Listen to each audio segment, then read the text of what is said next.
106.1 Rock Radio, it's the breakfast show with me, Steve Berry. Boy, do I find myself in a different environment to that which I am normally present in. Although there are quite a lot of buttons and faders and stuff like that, I don't think they're faders technically. I tell you what, let's ask Vince, who's one of the guides here at Manchester Airport. Vince, what are those things that look like giant versions of the faders that I have in my studio? Yeah, Steve's pointing at some big black levers that stick up from the centre of the console because we're on the flight deck of a Nimrod aircraft here at Manchester Viewing Park.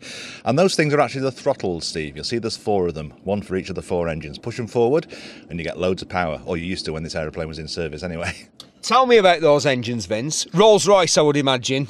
They are Rolls-Royce. This aeroplane is based on the old de Havilland Comet 4 airliner that had Rolls-Royce Avon engines, but this aeroplane's got the more powerful Spey bypass engines, 4 of them, 2 in each wing route. Wow. This flight deck. I mean, I've been on flight decks before, but, oh, wow. How The thing that gets me is the scale of it, because it's normal flight decks are only a tiny little cockpit and that's it, whereas this seems to go back miles and miles and miles. It's quite an old-fashioned flight deck as they go, because you'll notice we've got lots of analogue instruments, a bit like your dials you'd see on a car there, but a lot more of them. Modern flight decks, of course, you'd have a few electronic screens to show all this information. Vince, how many people would we have up here in the nose of a Nimrod?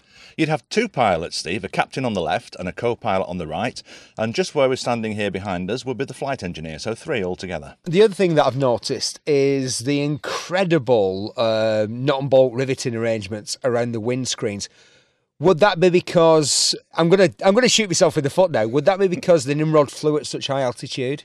Well, yes, there is a lot of truth in that, Steve. In actual fact, if you come onto the flight deck of a Comet 4, it's a fairly old airliner, it wouldn't look very dissimilar to this. You'd still see all the nuts and bolts. But you're absolutely right, it's all pressurised, and they're big windows up here, much bigger than you get back in the cabin. So we need to have lots of strengthening around them, hence all the big nuts and bolts and things to hold them in place. How high would a Nimrod fly, Vince? Well, maximum of about 42,000 feet. But it actually specialised in flying at low level over the sea. Perhaps as low as 50 feet, and perhaps as fast as 500 knots, although it probably wouldn't go 500 knots at 50 feet, but it could certainly fly that fast and that low at low level. What's the size of a full crew on one of these? There'd be 12 altogether, Steve. As I say, 3 up here and the rest of them down the back doing the main job that the aeroplane did.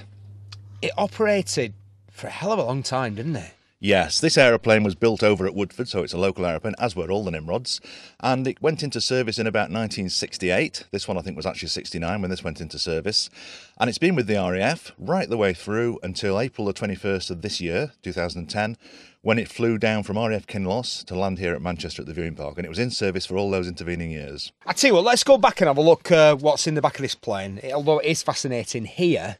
In the cockpit of a Nimrod, I can't believe it, here in the viewing area at Manchester Airport for 106.1 Rock Radio.